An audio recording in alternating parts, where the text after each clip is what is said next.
BBC বাংলার অধিবেশন প্রবাহতে আপনাদের স্বাগত। আজ আপনাদের সাথে লন্ডন স্টুডিও থেকে আছি মানসী বড়ুয়া।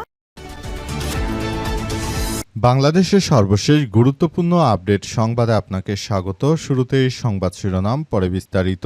প্রথমেই জানাবো আমাদের হাতে থাকা সর্বশেষ গুরুত্বপূর্ণ সবথেকে তাজা আপডেট সংবাদ। সাগাটায় যুবদল নেতার ছুরিকাঘাতে ছাত্র শিবিরের সভাপতি নিহত। গাইবান্ধার সাগাটা উপজেলায় প্রকাশ্যে দিবালোকে আজ ছুরিকাঘাত করে বেনারপাড়া ইউনিয়ন ছাত্র শিবিরের সভাপতি সাইফুল্লাহকে হত্যা করেছে বিএনপির এই সন্ত্রাসীরা। এ ঘটনায় সালাউদ্দিন নামে আরেক শিবির কর্মী গুরুতর আহত হয়েছে। আজ বিকাল 2:45টার দিকে উপজেলার বানারপাড়া চৌমাথা এলাকায় বিএনপির নেতাকর্মীরা জামাত ইসলামের এই শিবিরের সভাপতিকে দিনে দুপুরে ছুরিকাঘাতে খুন করেছে। এরপর জানাবো, যুবলীগের মিছিল থেকে পুলিশকে হুমকি, সামনে আসবি না মাইরা ফালামো।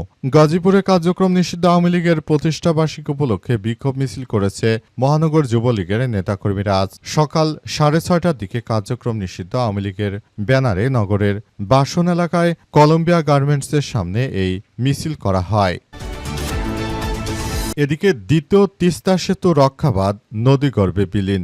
ডালিয়া পয়েন্টে বিপদ সীমা ছুঁই ছুঁই তিস্তা নদীর পানি। রংপুরের গঙ্গাচড়া উপজেলায় তিস্তা নদীর পানি বৃদ্ধি পেতে পেতে রংপুর লালমনিরহাট জেলার আঞ্চলিক সড়কের দ্বিতীয় তিস্তা সেতু রক্ষাবাদের অংশে আবারও ভয়াবহ ভাঙন শুরু হয়েছে। গত বছর নদীগর্ভে বিলীন হয়ে যাওয়া বাঁধের অংশ রক্ষায় স্থানীয় সরকার প্রকৌশল অধিদপ্তর প্রায় 14 লক্ষ টাকা ব্যয়ে যে বাঁশের পাইলিং নির্মাণ করেছিল সেটি নদীগর্ভে বিলীন হয়ে গেছে।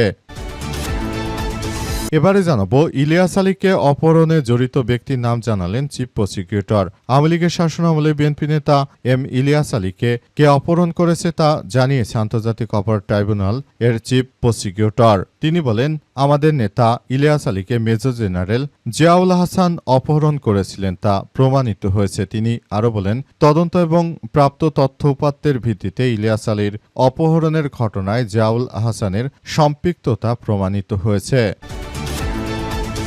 এবং সর্বশেষ জানাবো, বিরোধী দলীয় নেতার সঙ্গে সুইডেনের রাষ্ট্রদূতের সাক্ষাৎ। বাংলাদেশের বিরোধী দলীয় নেতা ও বাংলাদেশ জামাত ইসলামের আমির ডক্টর শফিকুর রহমান এমপির সঙ্গে বাংলাদেশে নিযুক্ত সুইডেনের রাষ্ট্রদূত মিস্টার নিকোলাস উইক্স বৈঠক করেছেন। সুইডেনের রাষ্ট্রদূতের সঙ্গে এ সময় উপস্থিত ছিলেন রাষ্ট্র দূতাবাসের ফার্স্ট সেক্রেটারি মিস ম্যাটিল্ডা। প্রিয় দর্শক, এতক্ষণ শুনছিলেন সংবাদ শিরোনাম, এবারে বিস্তারিত। তবে তার আগে বন্ধুরা, অনুরোধ থাকবে এই সংবাদটিতে একটি লাইক দিন। এই চ্যানেলে আপনি নতুন হয়ে থাকলে আমাদের সংবাদটি দেখতে দেখতে চ্যানেলটি সাবস্ক্রাইব করে রাখুন। কমেন্ট করে বন্ধুরা আপনার মূল্যবান মতামত জানিয়ে দিন আপনি বিশ্বের কোন দেশ থেকে বা বাংলাদেশের কোন স্থান থেকে আমাদের সংবাদটি দেখছেন এবং শুনছেন। আর বন্ধুরা, সংবাদটি আপনার সোশ্যাল মিডিয়া ফেসবুকে শেয়ার করে বন্ধুদেরও দেখার সুযোগ করে দিন। গাজা যুদ্ধে আপনি যদি নিরীহ ফিলিস্তিনিদের ভালোবেসে থাকেন বন্ধুরা, কমেন্টে ইয়েস লিখে পুরো বিশ্ববাসীকে আমাদের এই তাজা আপডেটটি দেখার সুযোগ করে দিন। এবারে বিস্তারিত। গাইবান্ধার সাঘাটায় যুবদল নেতার ছুরিকাঘাতে ছাত্র শিবিরের সভাপতি খুন। গাইবান্ধার সাঘাটা উপজেলা প্রকাশ্যে দিবালোকে আবারও ছুরিকাঘাতে বেনারপাড়া ইউনিয়ন ছাত্র শিবিরের সভাপতি সাইফুল্লাহ খুন হয়েছে। এই ঘটনায় সালাউদ্দিন নামে আরেক শিবির কর্মী গুরুতর আহত হয়েছে। আজ 2:45টার দিকে উপজেলার বানারপাড়া চৌমাথা এলাকায় এমন ঘটনা ঘটে। নিহত সাইফুল্লাহ বানারপাড়া ইউনিয়ন ছাত্র শিবিরের সভাপতি এবং আহত সালাউদ্দিনকে আশঙ্কাজনকভাবে উদ্ধার করে বগুড়া শহীদ জিয়াউর রহমান মেডিকেল কলেজ হাসপাতালে ভর্তি করা হয়েছে। নিহত সাইফুল্লাহ বানারপাড়া ছাত্র ইউনিয়ন ছাত্র শিবিরের সভাপতি। স্থানীয় সূত্র থেকে জানা গেছে যে সাঘাটার কোচুয়া সরকারি প্রাথমিক বিদ্যালয় ম্যানেজিং কমিটি গঠনকে কেন্দ্র করে উপজেলা চত্বরে বিদ্যালয়ের প্রধান শিক্ষক হাবিবুল্লাহর সঙ্গে বোনারপাড়া ইউনিয়ন যুবদলের আহ্বায়ক মুকুল মিয়ার সঙ্গে কথা কাটাকাটি হয়। পরে বোনারপাড়া ইউনিয়ন ছাত্র শিবিরের সভাপতি সাইফুল্লাহ ছাত্র শিবির কর্মী সালাউদ্দিন সহ স্থানীয় নেতাদের হস্তক্ষেপে বিষয়টি মীমাংসায় পরিণত হয় এবং সংশ্লিষ্টরা উপজেলা চত্বর ত্যাগ করেন। প্রত্যক্ষদর্শীদের দাবি, ঘটনায় প্রায় 10 মিনিট পর বোনারপাড়া ইউনিয়ন ছাত্র শিবিরের সভাপতি সাইফুল্লাহ ও শিবির কর্মী সালাউদ্দিন উপজেলা সংলগ্ন বোনারপাড়া চৌমাথা এলাকায় অবস্থান করছিলেন। এ সময় পরিকল্পিতভাবে বোনারপাড়া ইউনিয়ন যুবদলের আহ্বায়ক মুকুল মিয়া, তার ভাই পলাশ ও বোনারপাড়া ওয়ার্ড বিএনপির সদস্য রবিউল ইসলাম, যুবদল নেতা আশরাফ, মোনারুল জব্বাসহ 10 থেকে 13 জনের একটি দল ধারালো অস্ত্র দিয়ে তাদের উপর হামলা চালিয়ে সেখানে তাদের কুপিয়ে হত্যা করেছে। এটাই হচ্ছে বিএনপির স্বভাব। যুবলীগের মিছিল থেকে পুলিশকে হুমকি, আসবি না মাইরা ফেলামু। গাজীপুরে কার্যক্রম নিষিদ্ধ আওয়ামী লীগের প্রতিষ্ঠাবার্ষিকী উপলক্ষে বিক্ষোভ মিছিল করেছে মহানগর যুব দলের নেতাকর্মীরা। আজ সকাল 6:30টার দিকে কার্যক্রম নিষিদ্ধ মহানগর যুবলীগের ব্যানারে নগরের বাসন থানা এলাকায় কলম্বিয়া গার্মেন্টসের সামনে মিছিল অনুষ্ঠিত হয়। বিক্ষোভ মিছিলের কাছে পুলিশ দেখে হুমকি দেওয়ার একটি ভিডিও সামাজিক যোগাযোগ মাধ্যমে ছড়িয়ে পড়েছে। ভিডিওতে পুলিশ দেখে নেতাকর্মীদের বলতে শোনা যায় যে ওই একটাও সামনে আসবি না, একটাও সামনে আসবি না, আসলে মাইরা ফেলামু, একটাও সামনে আসবি না। মহানগর বাসন থানার ওসি হারুনুর রশিদ বলেন, আমরা ভিডিওটি দেখেছি, তবে এটি আজকের নাকি আগের কোনো ঘটনা তা যাচাই বাছাই করা হচ্ছে।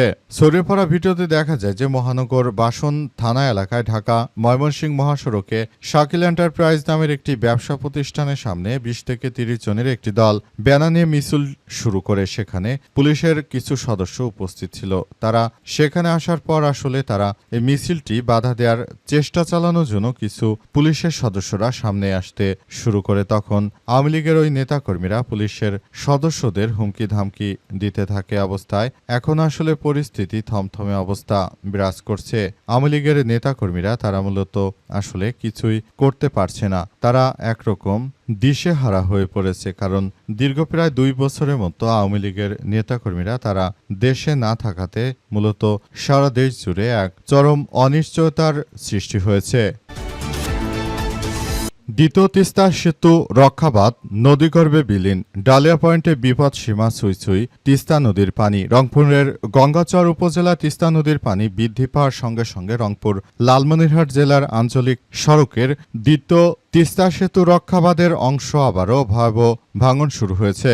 নদীর গর্ভে বিলীন হয়ে যাওয়ার আশঙ্কা করা হচ্ছে। গত বছর নদীগর্ভে বিলীন হওয়া বাঁধের অংশ রক্ষায় স্থানীয় সরকার প্রকৌশল অধিদপ্তর এলজিআরডি প্রায় 14 লক্ষ টাকা ব্যয়ে যে বাঁশের পাইলিং নির্মাণ করেছিল তা বছর না যেতে এবারের বন্যায় সেটি একদম ধসে পড়েছে। শুধু টাকা অপচয় করে তারা যেটি করেছিল সেটি আবারও একদম ধসে পড়েছে। অবস্থায় তাদের উন্নয়নের গুণগান গাইতে শুরু করেছে এলাকাবাসীর দাবি যে কাজে বিপুল পরিমাণ অনিয়ম ও দুর্নীতির কারণে এই পাইলিংটি মাত্র 1 বছরের ব্যবধানে ধসে পড়েছে। এখন এই তিস্তা সেতুরক্ষাবাদ নদীগর্ভে যদি পুরোপুরি বিলীন হয়ে যায় তাহলে বাংলাদেশের রংপুরের প্রায় প্রতিটি জেলায় বন্যার আশঙ্কা করা হচ্ছে। হঠাৎ করে ভারতের গজলডোবা দিয়ে বাংলাদেশে গজলডোবা বাঁধ ছেড়ে দেওয়ার কারণে বাংলাদেশে বিপুল পরিমাণ পানি ঢুকতে শুরু করেছে। এর ফলে বিভিন্ন পয়েন্ট দিয়ে বাংলাদেশে বিপুল পরিমাণ আসলে পানি ঢুকতে শুরু করেছে। এর ফলে দেশজুড়ে এক চরম অনিশ্চয়তার সৃষ্টি হয়েছে। সবাই বিষয়গুলো নিয়ে খুবই গুরুত্ব সহকারে দেখলেও সরকার আদতে বিষয়টি নিয়ে কি ভাবছে এখন পর্যন্ত তারাও বিষয়টি নিশ্চিত করতে পারেননি। ইলিয়াস আলীকে অপহরণে জড়িত ব্যক্তির নাম জানালেন চিফ প্রসিকিউটর। আওয়ামী লীগের শাসনামলে বিএনপির নিখোঁজ নেতা ইলিয়াস আলীকে যারা গুম ও খুন করেছে তাদের ব্যাপারে কথা বলেছেন সম্মানিত চিফ প্রসিকিউটর। তিনি ইলিয়াস আলীকে কে বা কারা গুম করেছে এবং কোথায় তাকে হত্যা করা হয়েছে এবং কিভাবে হত্যা করা হয়েছে আজ সম্পূর্ণ বিষয়গুলো তিনি জানিয়েছেন। যদিও এর আগে এক র্যাবের সদস্য ইলিয়াস আলীর গুম খুনের বিষয়টি নিয়ে মুখ খুলেছিলেন এবং তিনি তখন বিএনপির নেতাকর্মীদের উদ্দেশ্য করে বলেছিলেন যে প্রিয় দেশবাসী, আপনারা জানেন না আমি চাকরি করি, যেহেতু আমি জানি ইলিয়াস আলীকে আসলে গুম করা হয়েছে এবং তাকে এরপর খুন করে ফেলা হয়। তাকে আসলে তার পেট ফেরে তারপর ইলিয়াস আলীকে সাগরে ফেলে দিয়ে তারপর হত্যা করা হয়েছে। এই ঘটনাগুলো ঘটেছে, আপনারা বিষয়গুলো দেখতে পেয়েছেন এবং এ সম্পর্কে কেউই আসলে তখন কোনো কিছু করতে পারেনি। বিএনপির নেতাকর্মীরা দীর্ঘ 17 বছর পর, প্রায় 2 যুগ পর তারা ক্ষমতায় আসলেও এখন তারা এই গুম অধ্যাদেশ তারা বাতিল করেছে। কতটা হাস্যকর! বিএনপি নেতা সালাউদ্দিন নিজে গুম ছিলেন। ইলিয়াস আলীর স্ত্রী তিনি ওই গুম বিরোধী আইনের প্রতি তারা সম্মান জানিয়ে তারা মূলত এটি আসলে বাতিল করার ক্ষেত্রে কার্যক্রম চালিয়েছে। তাই বিষয়গুলো আসলে কোন দিকে যাবে সেটি এখন পর্যন্ত কেউ বলতে পারছে না।